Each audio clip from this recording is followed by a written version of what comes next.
Audio Jungle.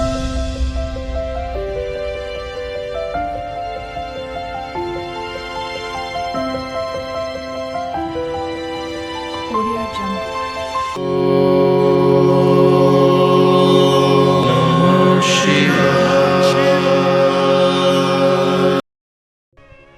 दुख आपको आपका परिवार कभी नहीं देता भाई।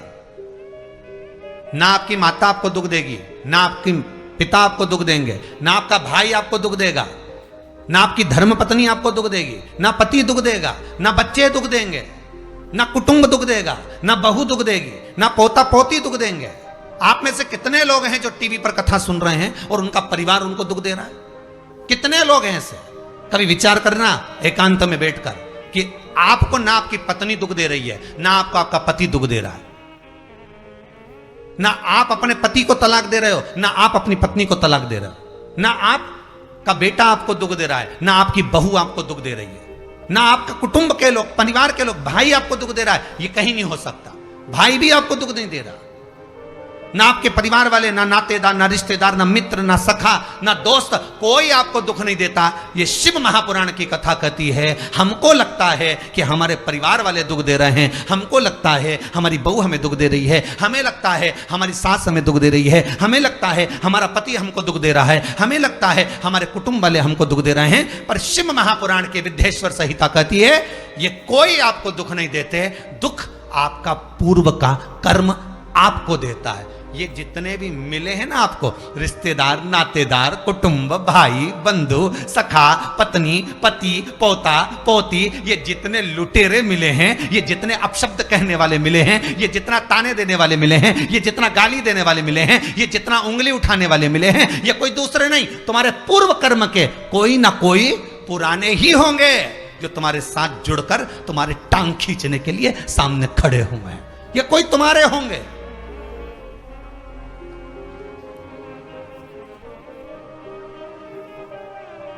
तो ये सब दिमाग से निकाल दीजिए आप, आपके ये चित्तवृत्ति बुद्धि से ये बात सब निकाल दो। जितने लोग कथा सुन रहे हैं ना, अपनी बुद्धि से निकाल देना कि मेरी बहू मुझे गाली दे रही है। हाँ, तूने किसी गाय को रोटी नहीं दी और दी भी होगी, दूसरी बार गाय आ गई होगी तो डंडा मार के भगा दिया, वही बहू आई है, वाणी के डंडे कुदा रही है।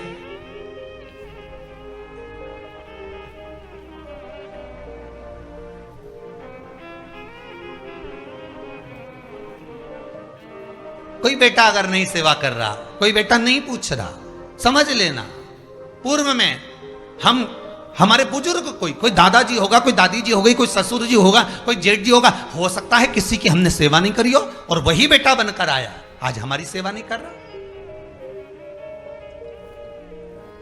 मत बुरे कर्म कर बंदे वरना पछताएगा, भगवान की आंखों से तू बच नहीं पाएगा, तू बच नहीं पाएगा। अरे ओ अज्ञानी मत करना दानी।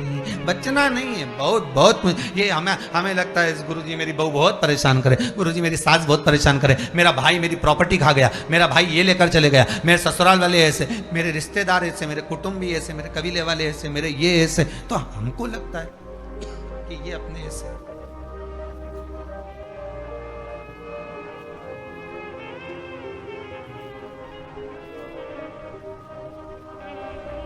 हमको लग रहा है कि ये हमारे ऐसे हैं, हमारे को लूट रहे हैं, हमको ऐसा परेशान कर रहे हैं, हमको ऐसा कर रहे हैं, पर नहीं भाई। शिव महापुराण की कथा कहती है कोई हमको कष्ट नहीं देता। एक बार पहले भी कथा में कहा, आज फिर कह रहे हैं आपको महाराज, फिर कह रहे हैं, आज फिर कह रहे हैं।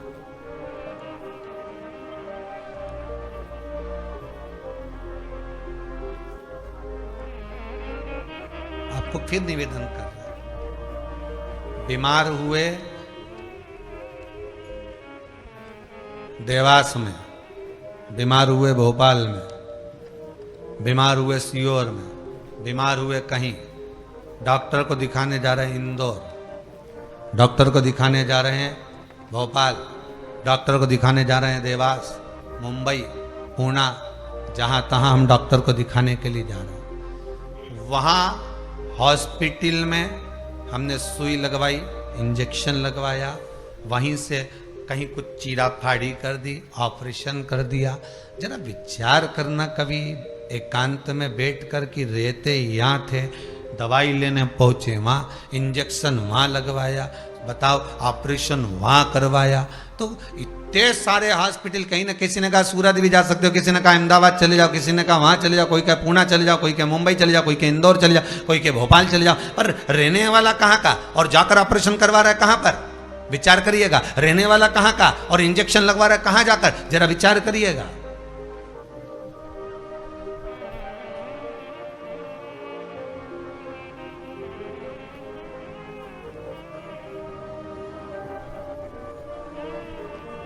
और कितने डॉक्टर, ऑपरेशन करने वाला कोई विशेष,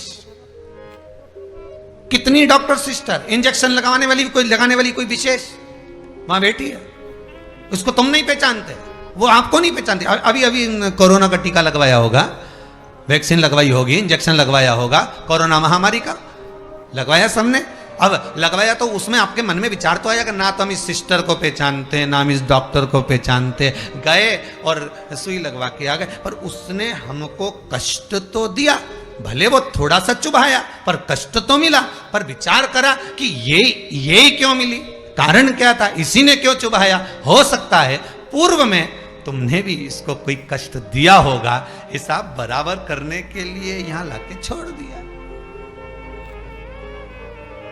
वो दुनिया के लोगों ने कहा है ना कि ये कोरोना महामारी को उपजने वाला, वो चीन के ऊपर लोगों ने कहा कि उन्होंने इस कोरोना महामारी को प्रकट कर, अब उनने तो कर दिया, उनने तो संसार में विनाश का कारण बना दिया। पर फिर प्रकृति ने क्या करा आज की स्थिति में, प्रकृति क्या कर रही है फिर वो भी अंदाजा लगा। कहीं मालूम पड़े मिट्टी हवा में उड़ रही है, ऐसी उड़ रही है गीली कि सब गाड़ी ने बंगला सबके धो दिया उसने।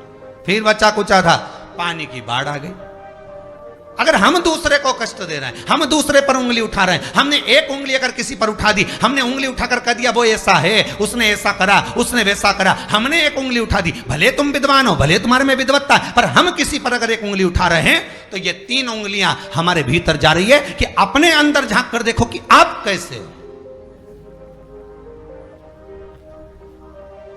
अपने भीतर झांक कर देखिए कि आप में क्या तत्वता है। जो हम दूसरे में कुछ खोट देख रहे हैं तो हम में कितना खोट भरा होगा, हम में कितना कपट भरा होगा, तभी तो सामने वाला कपटी नजर आ रहा है। जैसा चश्मा लगाओगे सामने वाला व्यक्ति वैसा ही तो दिखेगा। लाल कलर का लगाओगे तो लाल दिखेगा, काला लगाओगे तो काला दिखेगा, पीला लगाओगे तो पीला दिखेगा। नेत्रों में जो काम, अगर अहंकार है तो अहंकारी दिखेगा, लोभ है तो लोभी दिखेगा, वासनावान है तो वासनावान दिखेगा, तृष्णावान है तृष्णावान दिखेगा, चोर है चोर दिखेगा, कपटी है कपटी दिखेगा, बेईमान है बेईमान दिखेगा, अज्ञानी है अज्ञानी दिखेगा। आपकी दृष्टि जैसी होगी सामने वाली की सृष्टि वैसी ही नजर आएगी, सामने वाला व्यक्ति आपको वैसा ही दिखेगा। आपका चित्त अच्छा है, आपका मन अच्छा है, आपके दिल अच्छा है, आपके भाव अच्छे हैं, सामने वाला भी वैसा ही नजर आएगा। भगवान कृष्ण ने भेजा था दुर्योधन को अच्छा ढूंढने के लिए, एक अच्छा नहीं मिला। युधिष्ठिर को भेजा था पूरी पृथ्वी पर से कोई बुरा व्यक्ति ढूंढ कर लाओ, युधिष्ठिर को बुरा नहीं मिला, क्योंकि उसकी युधिष्ठिर की बुद्धि में, चित्त में ये भरा था, उनकी वृत्ति में ये भरा हुआ था कि बुरा कोई है ही नहीं, संसार में कुछ ना कुछ अच्छाई दिख ही जाएगी। बुरा जो देखन में चला, बुरा न मिला कोई। हम देख रहे हैं, हम चित्त वृत्ति से, हम विचार।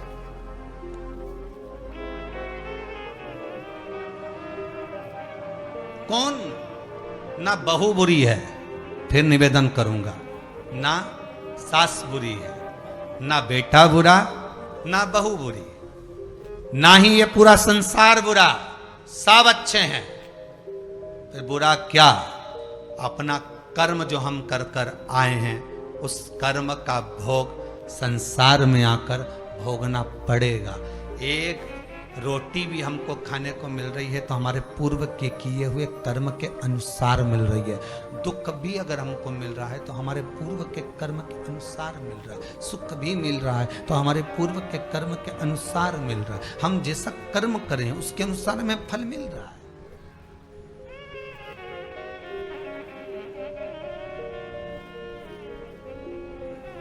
इसलिए बारंबार कहा था कि मान मेरा कहना नहीं तो पछताएगा, माटी का खिलौना माटी में मिल जाएगा, हेट बूट सूट सब यहीं रह जाएगा, और माटी का खिलौना माटी में मिल जाएगा। ये हेट रह गया, ये बूट रह गया, ये सूट रह गया, सब पड़ा की पड़ा रह गया, सब धरा की धरा रह गया। इसका मूल तत्व क्या है, इसकी महत्वता क्या है?